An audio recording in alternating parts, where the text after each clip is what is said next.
vendiendo discos y esas cosas, entonces los repartos, que por cierto tenía un boom muy grande, ya la gente que a veces venían buscando una novela, ya no vienen buscando una novela, vienen buscando el último programa de Estado de Sats.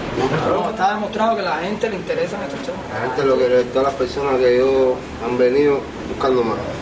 Sí, lo quiere ver. Eso es lo que pasa, a la gente que tú se lo das una vez, ya la gente cuando te ve placa te dice, bajito te dice. Ellos nunca han visto eso, pero escuchan lo que ellos mismos piensan. Sí. ¿Entiendes? Lo que ellos quieren escuchar, lo que ellos... Y se pregunta, ¿y de verdad que este espacio es en Cuba? Sí, es en Cuba, esto es en una dirección. De hecho, claro que es en Cuba.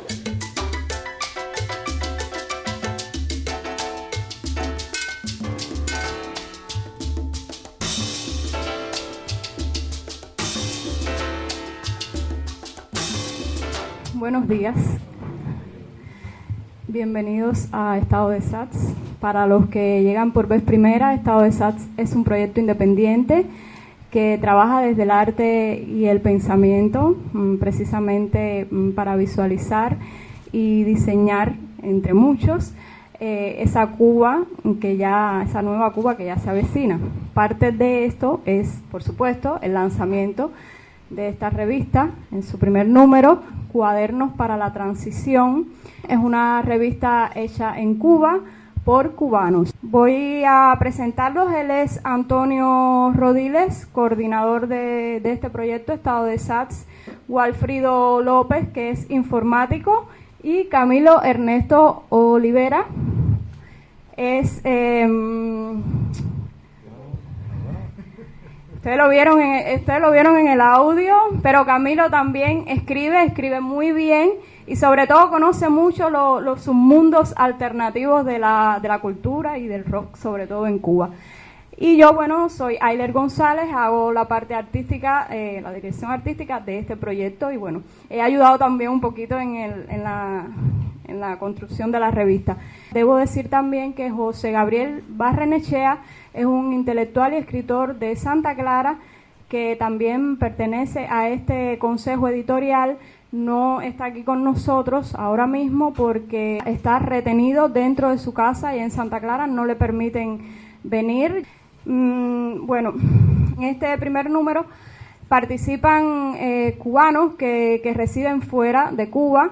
Hay un artículo de Juan Antonio Blanco, es un académico que vive en Miami.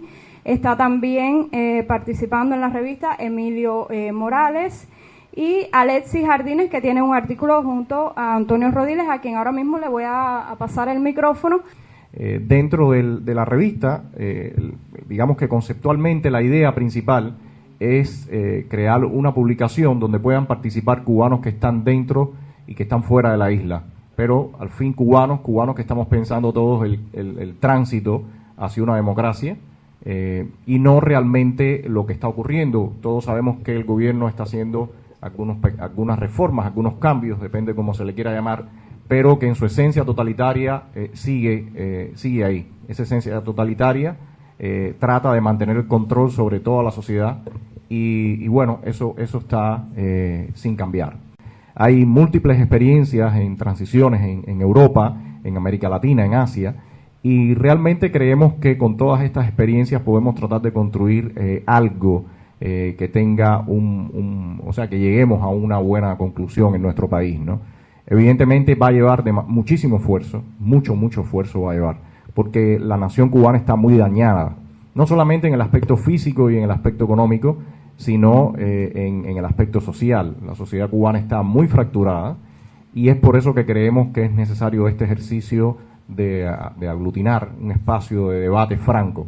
Es evidente que para que ocurra una transición no solamente podemos estar nosotros, los opositores y los activistas, también tiene que estar ese ciudadano común que muchas veces no quiere, como se dice acá en Cuba, complicarse en una cuestión de política o tener una posición completamente abierta frente al sistema, pero que sí tiene que de alguna forma empezar a participar y identificarse, conocer nuestros pensamientos, y tenemos que empezar a proyectarnos también ya como una fuerza política. Y para eso hace falta el debate, si es que queremos realmente construir una democracia. Cuadernos para la Transición es una revista para la oposición cubana. Bueno, Cuadernos para la Transición es una revista para todos los cubanos. los opositores, los que no son opositores, la persona que está dentro de las instituciones y tiene interés en leer, el cubano que es el artista que quiere conocer otra realidad distinta, el cubano que está fuera de Cuba, algunos que también están interesados en el activismo político, otros que no. En ese sentido, yo creo que lo principal es que abrir un espacio donde pueda haber ese debate entre todos nosotros, ¿no? Entonces, Walfrido López abre la revista Cuadernos para la Transición. Tiene un artículo sobre Internet y las relaciones entre Cuba y Estados Unidos en torno a este tema. Walfrido. Y yo creo que el tema del acceso a Internet uno tiene que empezar a verlo desde mi punto de vista con el tema de las relaciones Cuba-Estados Unidos. En el artículo se trata el tema de la evolución de la Internet en Cuba, que pudiera ver si existiera un cable de fibra óptica, que hoy existe la opción de tender un cable de fibra óptica. Es decir, está la propuesta de Obama del 2009, de septiembre de 2009, para tirar un cable de fibra óptica. De eso no se ha hablado en Cuba. Y específicamente estamos hablando de unas iniciativas que tuvo Obama en abril de 2009 sobre 3 temas fundamentales: el tema de remesas familiares, el tema de viajes familiares y el tema de promover las comunicaciones entre Cuba y los Estados Unidos. Pero a Cuba le gustó el tema de los viajes y le gustó el tema de las remesas, pero no le gustó el tema de la promoción de las telecomunicaciones. Y hay ofertas incluso de compañías americanas que pudieran tener un cable entre los Estados Unidos y Cuba, exactamente entre Key West y Cojimac, con muy poco precio. Estamos hablando de $18 millones y financiados completamente por empresas norteamericanas. Y eso incluso pudiera cambiar todo el tema de la variable de las relaciones Cuba-Estados Unidos, un acercamiento, y estoy hablando de acercamiento no solo de política, sino estoy hablando, por ejemplo, del acercamiento de las familias de cubanos que viven en los Estados Unidos, los cubanos que viven en Cuba. Hay un fetichismo, digamos, con lo que ha sucedido en las revoluciones árabes respecto a las nuevas tecnologías. ¿Cómo crees que sería este proceso en Cuba? En esos países, por ejemplo, en Egipto, había telecos, es decir, empresas de telecomunicaciones, 4 o 5, estoy hablando de T-Mobile, estoy hablando de Movistar, es decir, muchos servicios telefónicos que le daban acceso a Internet. Hay una gran penetración de Internet en Egipto desde hace años. Y cuando la gente se reunía en la Plaza Tahrir, no solo andaban con Internet en el acto, no, es otra dimensión de un Internet que nosotros no conocemos, que es el Internet en el teléfono. Entonces, cuando se convocaban manifestaciones, por ahí iba la cosa, y eso es casi imposible en Cuba.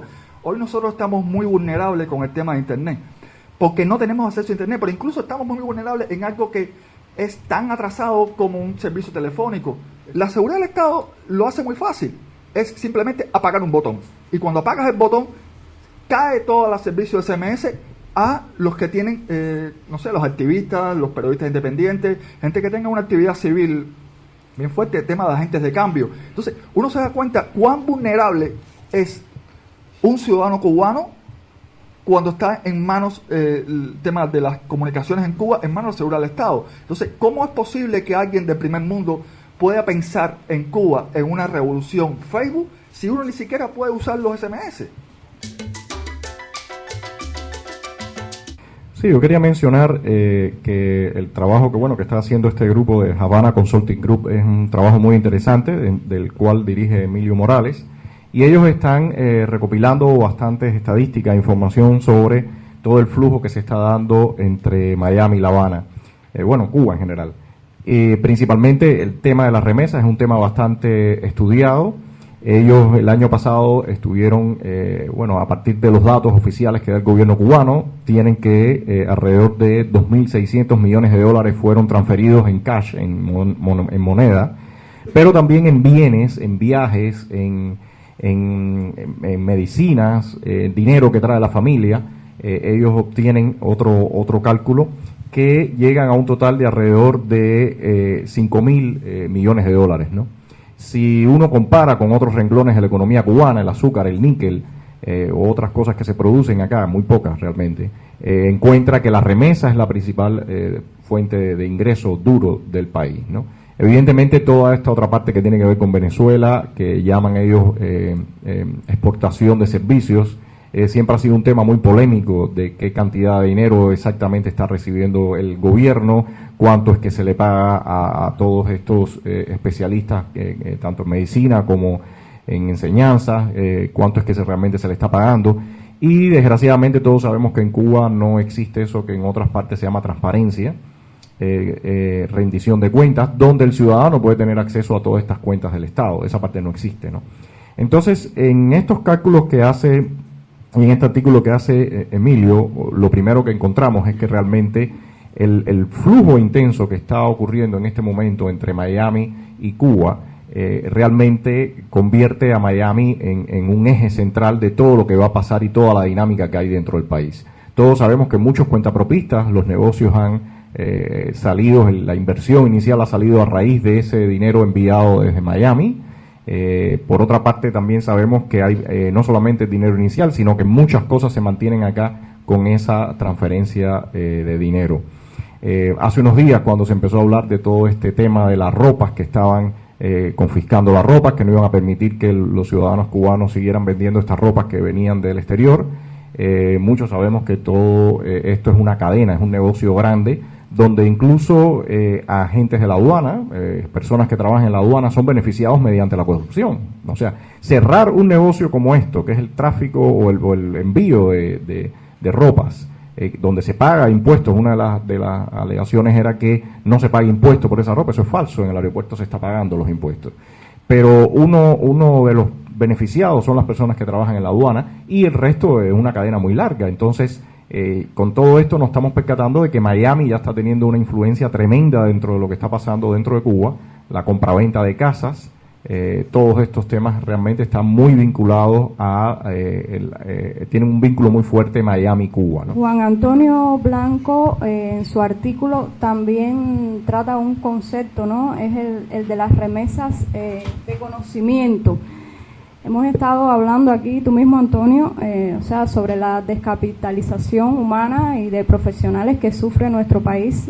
Generaciones tras generaciones se han marchado de Cuba y están ahora mismo ofreciendo sus talentos, su inteligencia en otros países.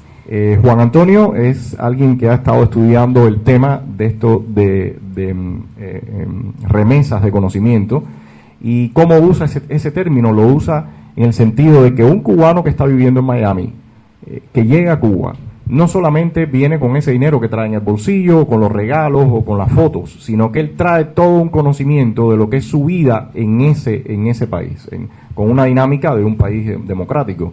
Entonces, todos estos cubanos que de momento conocen una realidad en España, que están viendo, en un canal de televisión, un debate que tiene el primer ministro, el presidente, los diputados, que están viendo cuestionamientos, que están viendo cómo funcionan los balances de poderes, llega a Cuba y empieza a enfrentarse a una realidad que evidentemente no cumple con esos parámetros. Está muy claro que el gobierno cubano asume que esos son cuotas de pérdidas, pero necesita por otra parte la remesa. Sin embargo, es por eso que no quiere la transferencia de información directa vía internet, porque eso sería ya un chorro demasiado grande para contener, ¿no?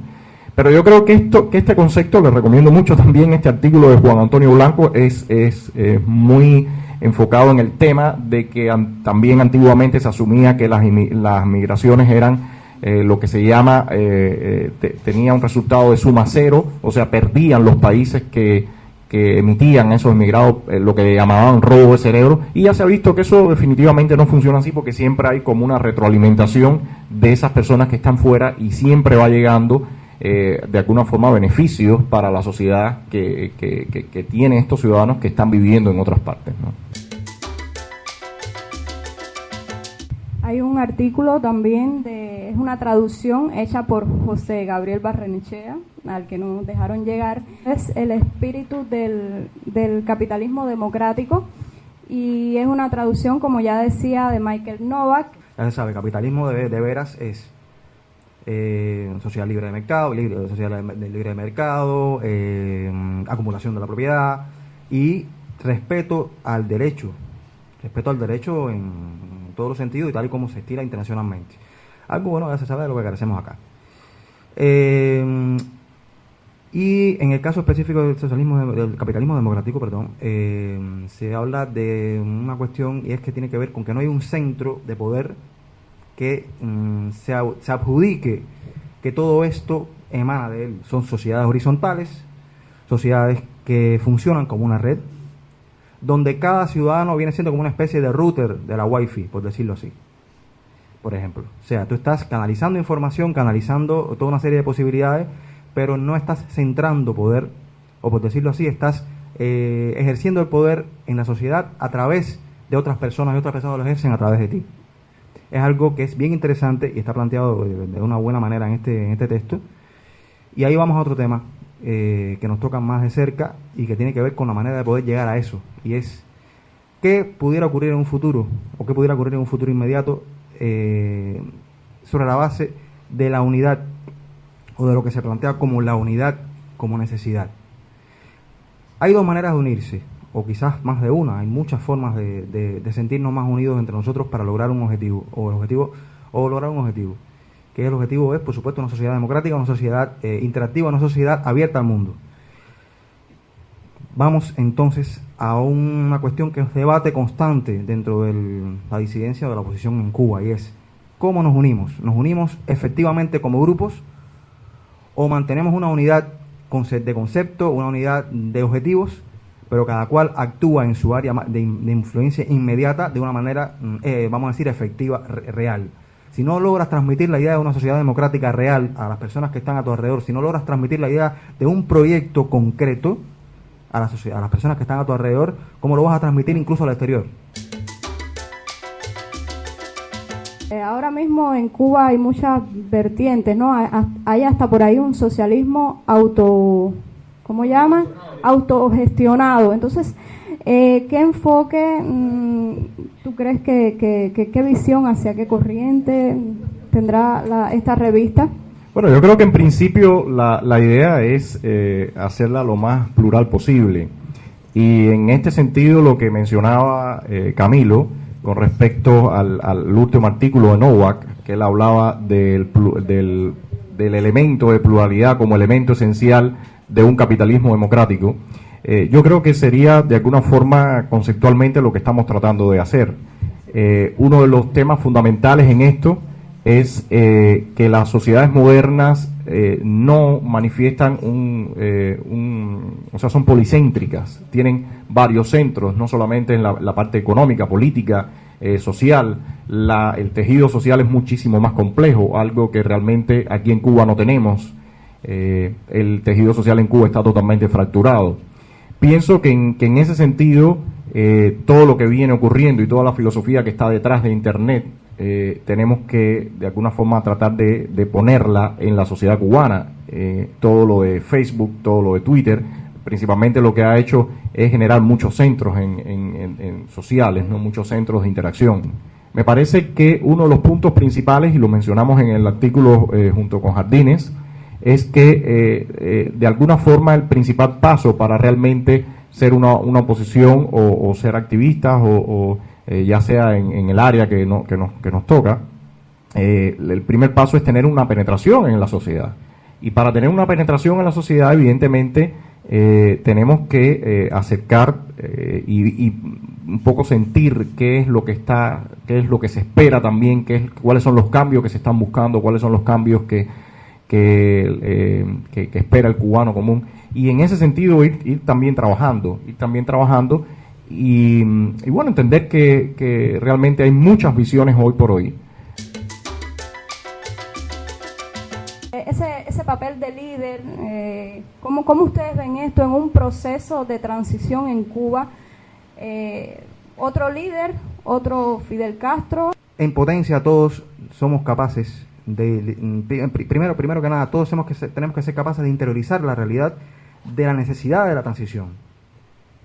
Ser protagonistas de nuestra propia transición personal hacia un pensamiento democrático, para primero entonces ser capaces de crear democracia a nuestro alrededor. Si no empezamos por ahí, entonces todo se va a repetir como un ciclo.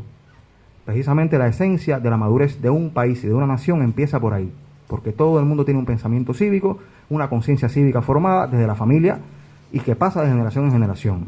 Esa es la madurez de los pueblos, la madurez de las naciones. Es la diferencia incluso entre los países desarrollados y los subdesarrollados. La esencia del subdesarrollo empieza por un estado mental, contrario a lo que suele pensarse. Y si no logramos superar este estadio de la necesidad de ver un alfa para lograr algo, no vamos a lograr una democracia efectiva en Cuba y se va a repetir el ciclo de dictaduras de una forma o de otra, ya sea a través de mecanismos económicos, como pudiera estar a punto de ocurrir, o a través de otros mecanismos, pero vamos a repetir el ciclo de dictaduras personalistas, ya sea de forma oculta, ya sea individuos dirigiendo el país desde la vida civil con sus fortunas personales, ya sea a través de otros mecanismos o de la repetición de golpes de Estado o de lo que sea, pero vamos a seguir repitiendo el ciclo. Todo empieza por la maduración, todo empieza porque nuestros hijos sean capaces de vivir en democracia, porque se lo enseñamos así. La Internet, cuando empieza a difuminar esa relación de poder que existe entre los gobiernos y los ciudadanos, empieza a descentralizarlo todo, lo que uno puede ver ahí muy estrecho, y con el poder, con la Internet empieza a abrirse, esa estrechez, esa verticalidad empieza a difuminarse todo, empieza a hacerse como redes, y por ahí va la cosa. El gobierno es evidente que sabe el poder transformador de Internet y va a trazar todo el tiempo posible que los cubanos tengan acceso a Internet. Antonio Rodiles, apuntes para la transición. Bueno, el artículo de Apuntes para Transición, que fue hecho junto con Alexis Jardines, principalmente lo que trata es de alguna forma encuadrar lo que está ocurriendo en este momento y hacia dónde quisieran movernos. Tuvimos la oportunidad de conversar con una persona que estuvo dentro del grupo de solidaridad en Polonia, y él nos mencionaba que lo más complejo en una transición es terminar con la visión totalitaria que el ciudadano adquiere durante un régimen como este, ¿no? Y esa visión totalitaria tiene que de alguna forma ver con la visualización que decía, que hablábamos ahorita, de la unidad, qué cosa es la unidad, cómo funciona en este momento las estructuras sociales, cómo funcionan los grupos, si somos oposición, cómo nos vamos a mover para tratar de generar un cambio. Esa visión mesiánica o esa visión totalitaria son, creo yo, los ejes fundamentales que tienen que empezar a cambiar para que nosotros como ciudadanos podamos realmente llegar a un cambio trascendente en el país y nos estemos dando vueltas, ¿no? Si nosotros hacemos esta revista, que fundamentalmente estamos usando tecnologías y todo para hacerla y la distribuimos, pero no existe este contacto físico, bueno, pues evidentemente el resultado no va a ser el mismo. No por gusto tenemos los operativos, o sea, evidentemente lo que busca esto es que no exista este contacto físico, que no exista esta relación entre los individuos, que al final de la jornada es lo que va generando las estructuras sociales que se van dando y las relaciones, ¿no? Hay otra cosa que se llama, aparte de capital humano, hay algo que se llama, que menciona también Juan Antonio, que se llama capital social. Y el capital social tiene que ver con las relaciones que se establecen entre las personas. Hay veces usted no tiene 100 pesos en el bolsillo, pero usted tiene un amigo que le puede conseguir un empleo. Entonces eso le va a resolver más que los 100 pesos que usted tiene quizás estáticos ahí en el bolsillo, digamos, ¿no? O sea que evidentemente todo ese capital social también es un punto en el que el Estado actual trabaja para frenar. Si todos estos elementos no están juntos trabajando, evidentemente la transición a una democracia va a ser muy difícil. Posiblemente transitemos a otro tipo de sistemas. Ahí, o sea, evidentemente el poder aspira quizás a mantener todo el control político y económico y dar pequeñas libertades.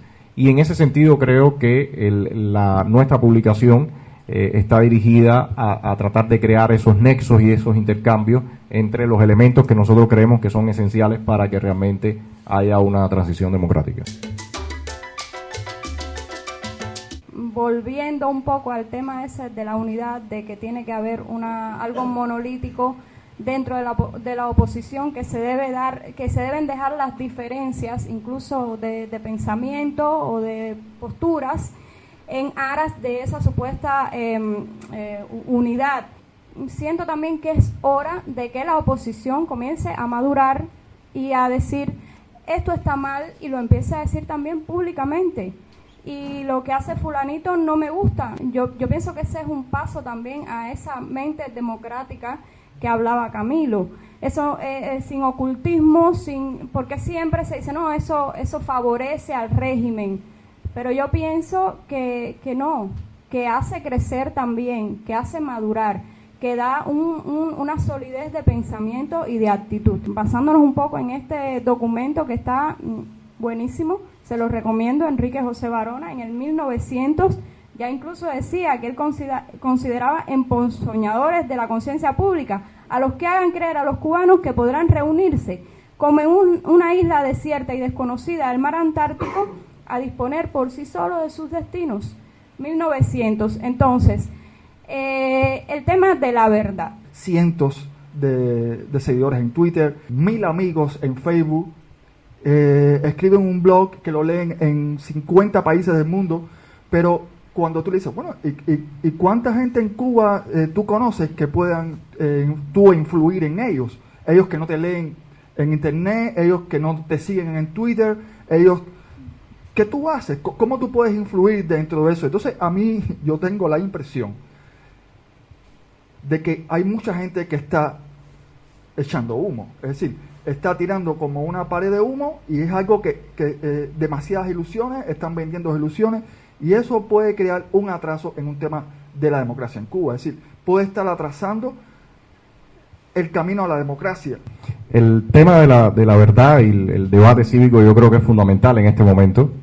Evidentemente, a pesar de toda la represión que tenemos sobre nosotros y toda la presión que existe por parte de la seguridad del Estado y toda esta historia que todos conocemos, la sociedad civil ha ido trabajando, ha ido avanzando, ha ido logrando crear espacios, ha ido logrando actuar, pero creo que para lograr dar un salto, o sea, yo creo que todas estas cosas quizás ocurren por momentos, ¿no? Nos vamos creciendo, después hay un momento quizás como de una planicie, hay que intentar dar un salto más. Yo creo que para empezar a dar un salto en un momento donde se está tratando de hacer mucha presión y por supuesto nosotros queremos ampliar nuestro radio de acción, yo creo que es muy importante que haya un debate serio y cívico sobre muchos temas para que la sociedad pueda identificarse con lo que nosotros estamos planteando. Yo creo que ese debate es en este momento muy importante. Evidentemente hay amplios sectores ahora de la sociedad que están enfrentándose a situaciones complicadas, como son los cuentapropistas, como son los cooperativistas, como es un sector joven que también viene de profesionales que se encuentra que definitivamente sus profesiones no le están reportando absolutamente nada. O sea, yo creo que hay un caldo de cultivo, hay una situación social muy interesante que tenemos en este momento y de alguna forma los que queremos hacer parte y actores de cambios en el país, creo que tenemos que trabajar fuerte en esta elección e ir generando estos debates para que se vayan amplificando en la sociedad. Creo que en ese sentido es de extrema importancia la participación, de nuevo, de los cubanos que están fuera del país. En la contraportada, al final, aparece una caricatura de Garrincha que está excelente. Gustavo Rodríguez, a quien agradecemos profundamente, uno de esos cubanos que vive fuera, que está conectado a sí mismo, conectado con lo que pasa en su país y está desde su arte, desde su mano suave, siempre cuestionando la realidad. Otilio Carvajal es un poeta de Santa Clara y estos poemas forman parte de su libro inédito nacido el 13 de agosto y en estos momentos estos poemas forman parte de una gira que él está haciendo por varias provincias y se llama Give Me One, pidiendo la liberación de su amigo, el escritor y amigo nuestro, por supuesto, Ángel Santiesteban. La revista cierra con unos fragmentos inéditos también de Ángel Santiesteban. Nos dio toda la bienaventuranza para esta revista y nos cedió estos pequeños fragmentos con los que cerramos este primer número. De alguna manera son esperanzadores. Él está preso y sin embargo dice que abandona la oscuridad y se funde con la luz, la claridad del horizonte. Todo este espacio de silencio, de distancia, de tristeza en el que han sido sumidos los cubanos durante tantos años. O sea, es el tema de esta revista esta vez, esa transnacionalidad. Y quiero pensar que todo mal es para bien y que eso en algún momento se va a revertir en bien para nuestra nación. y ya está sucediendo. Los cubanos que viven fuera y participan de esta revista así lo dicen.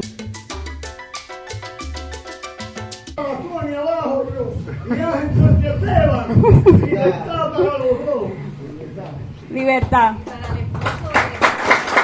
Sí. ¿Qué frecuencia va a tener la revista? En primer lugar, ¿es una revista digital o va a salir impresa? Bueno, el tema de la frecuencia todavía es un debate y una discusión entre el consejo editorial. Hay quienes apuestan por una vez al mes, hay quienes fuera dicen... por Antonio, fuera cada 15 días. Bueno, pero hay quienes apuestan por una vez al mes, hay quienes apuestan por bimestral. Yo creo que existen materiales suficientes, tanto dentro como fuera, como para hacerla una vez al mes. Por supuesto, requiere trabajo, requiere esfuerzo. Yo soy de los que pienso eso. Todavía está discusión, pero yo creo que al final vamos a ganar los que creemos que sea una vez al mes, ¿no?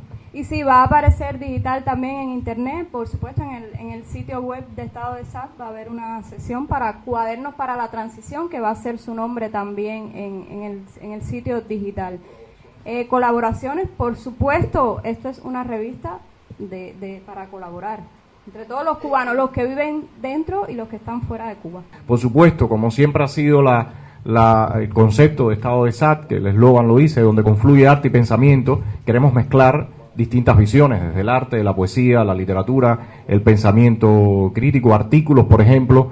Queremos traer siempre algún artículo que sea de alguien no cubano, que ha vivido algún proceso de transición o tiene pensamientos que nos pueden ayudar en esto, ¿no? Eso es siempre la idea de la revista. Aquí está el anuncio, la convocatoria a un evento que vamos a hacer en diciembre, 10 y 11 de diciembre, aquí en este espacio, y va a ser un encuentro internacional, pretendemos, sobre derechos humanos y pactos de la ONU. La revista, no sé, es un criterio personal mío si se podría utilizar, exponer métodos de lucha a la transición en Cuba. Yo creo que sí, que puede en algún momento haber algún debate, pero no creo que nos convirtamos en un manual de métodos de lucha, ¿no? Que cada quien debe hallar en sí mismo y verse en esa otra Cuba. ¿Qué voy a hacer en esa otra Cuba? ¿Cuál va a ser mi papel? ¿Dónde yo voy a estar? Ser opositor no es un oficio. En mi opinión, la estrategia, hablando ya un poco de cuál sería la estrategia de lucha de la oposición, a mí me parece que no tiene que ser excluyente la lucha en el microambiente de cada uno de nosotros y la lucha, digamos, global para unirnos, porque realmente una de las estrategias de la dictadura es dividirnos. Una de las estrategias de la dictadura es dividirnos, y si nosotros podemos unirnos, sería lo más importante. La otra cosa es que la gente, eso que decía Camilo es verdad, el pueblo necesita una figura. Puede ser que sea la figura que represente, una figura que represente, pero realmente esa no sería la base, y la figura no tiene que ser lo importante que debe ser cada individuo que forme el pueblo, bueno, la oposición y el pueblo, porque realmente mi percepción es que el porciento de personas que pertenece a la oposición o que por lo menos no está a gusto con el gobierno actual es mayor con seguridad del 50%. Es mi percepción por el ambiente en que yo me muevo. Yo ahora mismo, cuando llegue a Ciudad de Ávila, lo primero que hago es escanearla, llevarla a formato digital, no sé, si puedo imprimir 2 o 3, y entonces ya no va a ser una en el municipio, no, ya van a ser 4, si puedo imprimir 3, van a ser muchas más en formato PDF o qué sé yo. O también descargarla del sitio y repartirla a la gente, porque la gente, sobre todo allá en mi zona, está muy ansiosa de material. La gente me para en la calle y me pide material. Voy a cerrar con este pedacito que trae la revista. Es un extracto del artículo de Antonio y de Alexis Jardines, que dice: el problema de la nación cubana es hoy el problema de la transición y la reconstrucción democrática. proceso que será posible solo si se involucra al mayor número de cubanos, vivan donde vivan. Gracias a los cubanos de aquí, a ustedes que siempre apoyan y se arriesgan a llegar a estado de SAT, y gracias a todos esos cubanos dispersos por el mundo. Los estamos esperando para reconstruir Cuba.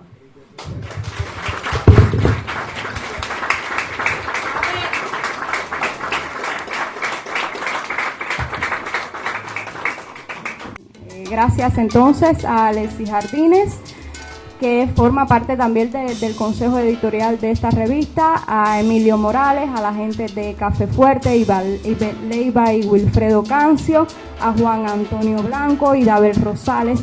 Todos ellos viven en Miami y están colaborando también con este proyecto. Muchas gracias. Y ojalá no falten los amigos a la hora de